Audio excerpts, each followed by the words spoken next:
Mira, soy Raquel Linares, soy psicóloga clínica, soy la directora de la Fundación FITA, que se dedica a la prevención, sensibilización y detección temprana de los problemas de salud mental de inicio en la etapa infanto-juvenil, y he estado 27 años trabajando con trastornos de la conducta alimentaria.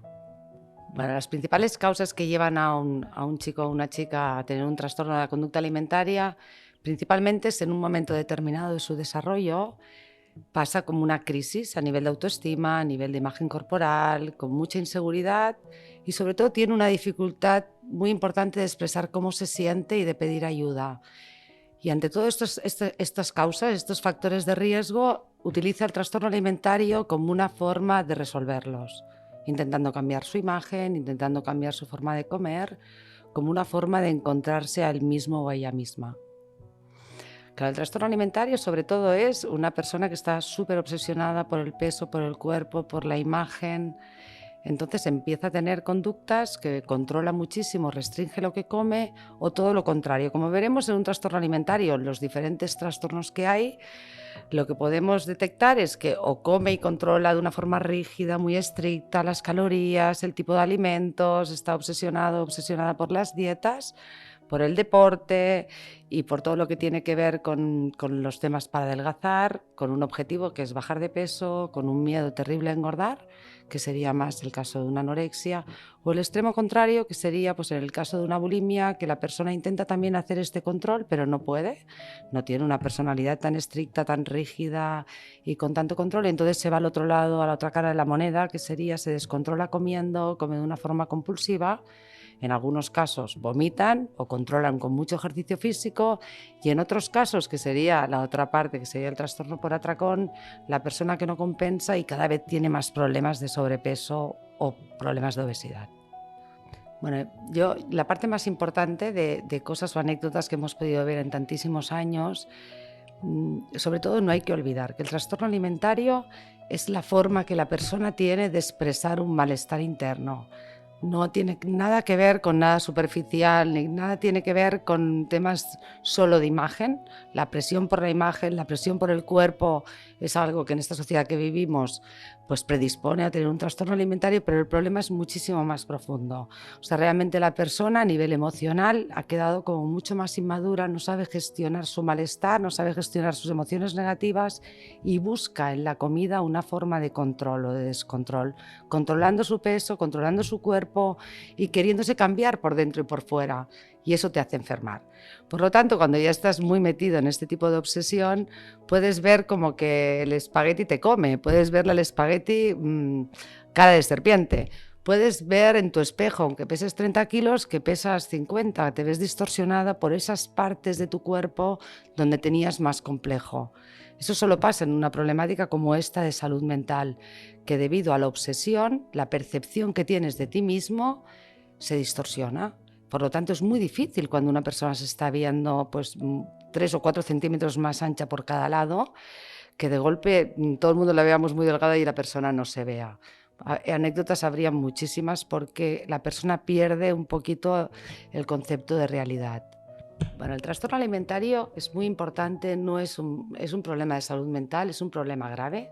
Si se detecta a tiempo, y de ahí es tan importante que todos los quitkers que puedan escucharme puedan ver las señales que iremos perfilando para poder detectarlo lo antes posible. Es el 70% de los casos reversible, por lo tanto la persona va a aprender a comer, va a aprender a cuidarse, va a aprender a aceptar su cuerpo, a aceptar su constitución y sobre todo, y lo más importante, va a aprender a gestionar su mundo interno, sus miedos, sus inseguridades y sobre todo aprender a relacionarse con los demás tal y como es.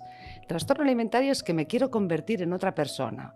No me gusta mi cuerpo, mi constitución es esta, pero quiero ser como la influencer que sigo, quiero ser de otra forma totalmente diferente. Tampoco me gusta porque soy una persona sensible y creo que en este mundo que nos hemos construido, este mundo falso en el que queremos sobrevivir, hay que ser fuerte, hay que ser perfeccionista. Por lo tanto, es una lucha contra la naturaleza. Por eso acaban cayendo tantos chicos y tantas chicas en un trastorno de este tipo. ¿Cómo se recuperan? Pues se recuperan, en el primer caso, cuando empiezan un programa o se empiezan a tratar, y lo que conseguimos es que al final la persona se acepte y se quiera tal y como es, acepte sus partes más vulnerables y pueda aprender a gestionar sus emociones. Cuando se siente mal, pueda expresarlas sin sentir vergüenza, sin sentir que no es una persona válida, sin sentir pues, que no la van a querer siendo así. Por lo tanto, y de cara a los quidkers, de cara a si algún quidker me escucha que ha tenido un hijo o una hija con un problema de este tipo, lo que podemos ver es que nuestro hijo o hija empieza a dar señales de alarma, ¿no? Como si fueran señales de humo, empezando una niña que siempre ha comido bien, o un niño que siempre ha disfrutado, que ha sido de vida, y que de golpe empieza a no querer comer nada de lo que antes disfrutaba, a controlar, a hacerse un experto o una experta en las dietas, a obsesionarse por el deporte, a hacer muchas referencias con todo lo que tiene que ver con su cuerpo. Muchas veces queda maquillado por la etapa adolescente, donde también se pasa un momento, no hay adolescente que no ha pasado un momento difícil con su imagen corporal y con querer hacer dietas. La gran diferencia es que ellos, cuando inicias un trastorno alimentario, lo hacen de una forma constante. Y la parte más importante es que nuestro hijo, nuestra hija, está expresando que lo está pasando mal, o que le está costando relacionarse con sus amigos, o que en casa le están pasando dificultades que no sabe expresarlas, porque ha creído siempre que se ha tenido que construir de una forma, hacerlo todo bien, de complacer, de ser muy responsable, como sería en el caso de la anorexia, y por lo tanto no puede mostrar cuando está disconforme, cuando siente que eso no va a gustar a las personas que más le quieren, que son sus padres, que son los quidkers. Por lo tanto, tenemos que estar ahí muy alerta que en todas las etapas de desarrollo, cuando ha habido cambios en algo tan importante como es la alimentación, ahí nos está hablando de muchas cosas, ¿no? Vivimos gracias a la relación con los otros y gracias a que podemos comer.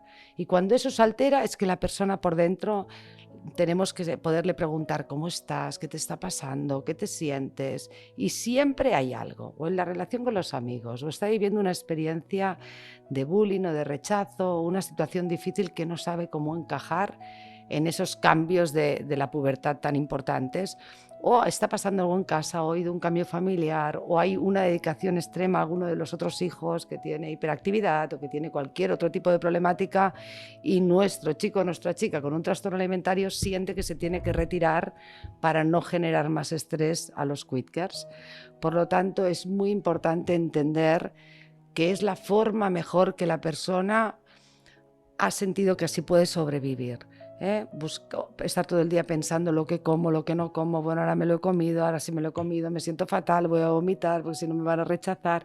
Mientras pienso en eso, dejo de pensar en que me siento solo, me siento vacío, siento que no me quieren, siento que todo me afecta muchísimo y no sé cómo gestionarlo. Mira, la parte más importante, tanto si es uno de nuestros hijos, ¿no?, como si es alguien cercano, desde luego ayudarle a pedir ayuda. No enfocarnos solamente en el síntoma, que sería la comida, o en el peso, es que estás muy delgado o te has engordado muchísimo, sino poder entender que no, que es una personita que le está costando afrontar esa etapa de la vida que le toca llegar adelante, porque puede ser una persona muy inteligente, con muy buenos resultados, que no tiene ningún problema en los estudios. Ese sería el perfil típico de una chica y un chico con anorexia, perfeccionista. Bueno, el hijo o hija perfecto, como que nunca nos ha traído ningún problema, nunca hemos tenido casi que hacernos cargo. Y como sabemos, no hay niños y niñas perfectos, ¿no? Porque todos tenemos cosas que las hacemos bien y cosas que no las hacemos tan bien. En el caso de la anorexia, vemos que nuestro hijo o hija, cuando llega a la adolescencia, ha podido ser muy bueno a nivel cognitivo, pero a nivel emocional no sabe gestionar ninguna frustración, porque nunca le hemos tenido que decir que no, porque todo lo ha hecho tan bien que no le hemos frustrado nunca. Y por lo tanto, cuando empiezan las primeras frustraciones, porque en el grupo de adolescentes lo que van a valorar no es que saque las mejores notas y que sea súper responsable y que sea muy buena niña, muy buen niño, van a valorar otro tipo de cosas. Ahí se siente como una niña pequeña. O sea, nos encontramos con chicos y chicas de 15, 20, 18 años o incluso más jóvenes que emocionalmente se quedaron en los 3. No saben tolerar una frustración ni saben cómo gestionarse. Y ahí es donde inician las muletas del trastorno alimentario. Controlo lo que como, controlo mi cuerpo, me descontrolo, se descontrola mi cuerpo, pero es una válvula de escape similar a algunas adicciones. Con la gran diferencia es que la persona adicta a dejar de consumir y la persona con un trastorno alimentario tiene que aprender a comer. Por lo tanto, yo diría a los quitcars que no miremos para otro lado.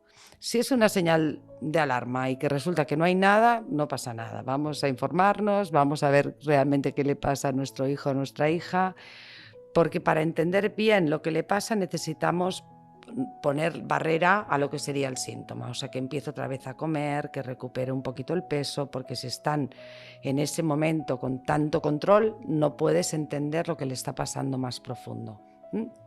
Por lo tanto, que no miremos para otro lado, que vayamos, que nos informemos, que veamos si realmente es un momento que está depresivo, que está triste porque le ha dejado la primera relación de pareja y eso le ha quitado el apetito, ha dejado de comer y eso ha hecho que baje de peso. Es algo habitual y normal en cualquier adolescente. Falsa alarma, no pasa nada.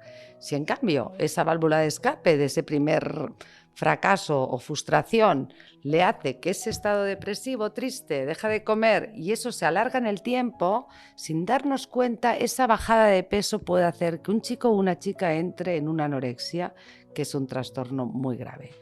Por lo tanto, tenemos que estar muy atentos en esa etapa preadolescente y adolescente, estar muy atentos a cómo se come, cómo comen nuestros hijos, si han habido muchos cambios, cómo está con nosotros, cómo se relaciona. Están deseando que les preguntemos cómo se sienten, pero claro, lo desean el día que ellos quieren hablar. El día que nosotros queremos, la mayoría de las veces ellos no quieren. Pero no pensar que son mayores.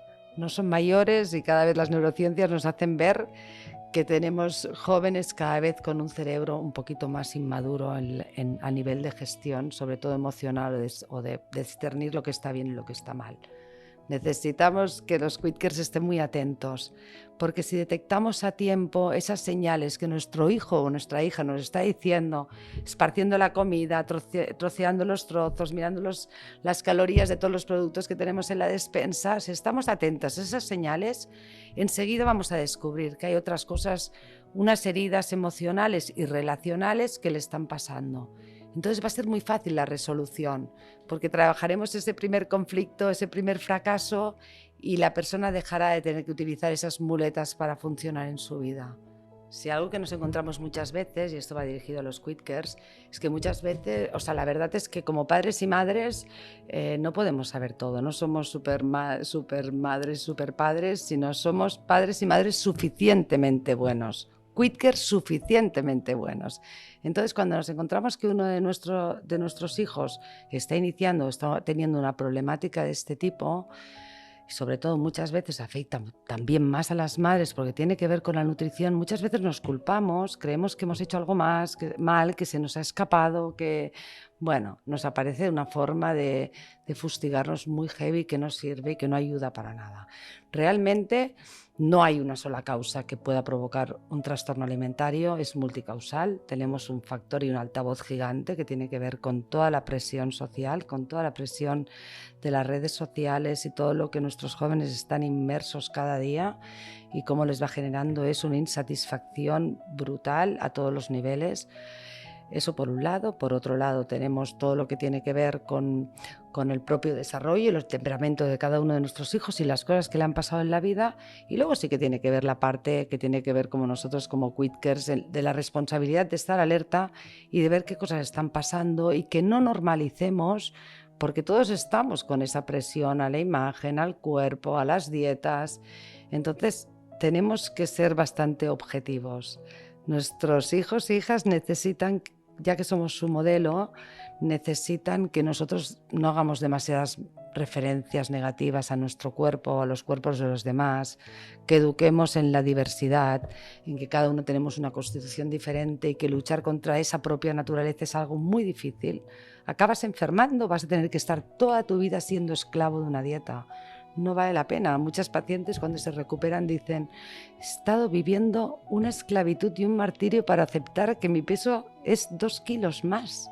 Pero para mantenerme en 2 kilos o 3 kilos menos tenía que volverme loca haciendo deporte, comiendo 2 hojas de lechuga, machacándome a todas horas, diciéndome de todo. Por lo tanto, es muy importante que podamos aceptar esa diferenciación de cada uno de nosotros.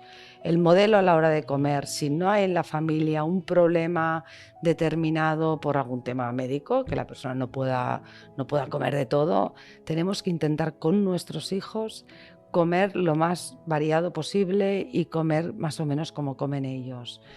Porque tenemos esa parte de modelo y tenemos esa parte que si están escuchando desde que son pequeños, pues sobre las dietas, sobre ojo con estar gordo y comentarios referentes a vigilar esta barriguita. Creo que estamos todos un poco contaminados y tenemos que volver un poco al eje, al sentido común, al equilibrio, a la mirada, a esa mirada valiosa hacia todos los cuerpos, por muy diferentes que cada uno tenemos, ¿no? Y lo mismo pasaría con la personalidad o con el temperamento de cada uno, ¿no? ¿Sabes? Poder no tener que valorar solo a los hijos e hijas que parece que sean hijos e hijas perfectos, porque eso no existe, ¿no? Parece que la sociedad nos ha transmitido esos valores, la perfección, el esfuerzo, que está muy bien, pero no es toda la vida esforzarse solamente, y todo lo que tiene que ver con el control emocional. El control emocional es la base y la culpa del trastorno alimentario principalmente. Que la persona no ha aprendido a gestionar sus emociones difíciles cuando están tristes, cuando sienten rabia, cuando están enfadados, cuando sienten miedo. Creen que esa parte, muchos te lo explican como que a veces cuando llegaban a casa y explicaban algo que les había pasado, llorando, cosas propias de la edad, a veces se les decía con la mejor intención, porque está claro que los Quidkers todos lo decimos con la mejor intención porque queremos lo mejor para nuestros hijos e hijas, se les decía, venga, va tú con lo lista que eres, con lo inteligente que eres, es muy difícil que esto que te ha pasado, esto es una tontería, no vale la pena. Entonces llega un momento cuando eso se ha repetido tantas veces, la persona decide, no les gusta cuando estoy triste o no les gusta cuando me enfado. Y al final me acabo tragando ese mundo emocional que ellas consideran como que es algo que no está bien y solo muestro lo que creo que ellos esperan de mí. Y al final acaban construyéndose de una manera que no son como ellas son realmente. O sea, por lo tanto, muchas veces a mí me encanta una frase de Eric Berne, ¿no? Que es que todos nacemos príncipes y princesas y nuestros padres, madres, Quidkers y nuestro entorno principalmente, que tenemos un entorno gigante con todo lo que nos lleva a internet y tantísima información, a veces no bien filtrada, las redes sociales, nos convertimos en ranas y sapos, ¿no?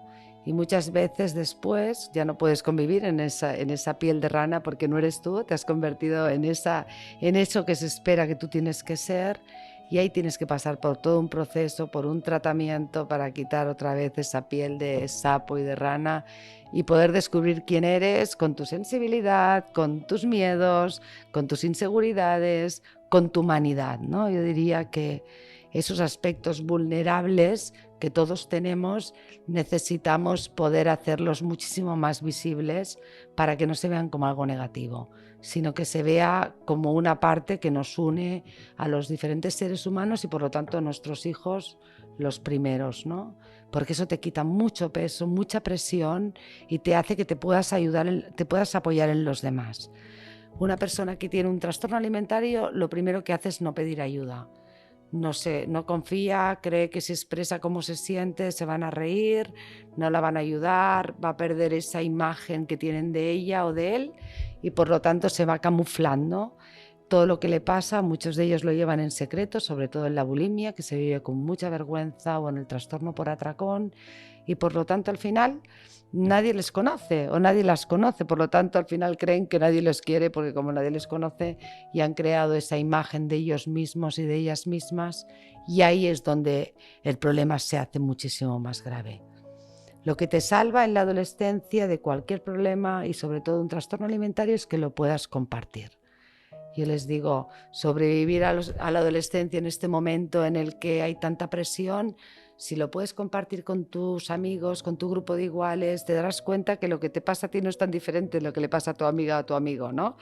Que uno se ve fatal porque no tiene tableta, el otro no le gusta su barriga, al otro le han salido granos y eso es la forma de sobrevivir ese momento complicado. La mayoría de nuestros jóvenes en estos momentos quieren transmitir una imagen muchas veces no real y eso es lo que les hace perderse el apoyo de sus iguales, tan importante en la adolescencia. Bueno, una recomendación a los quidkers muy importante es que mantengamos como mínimo una comida en familia.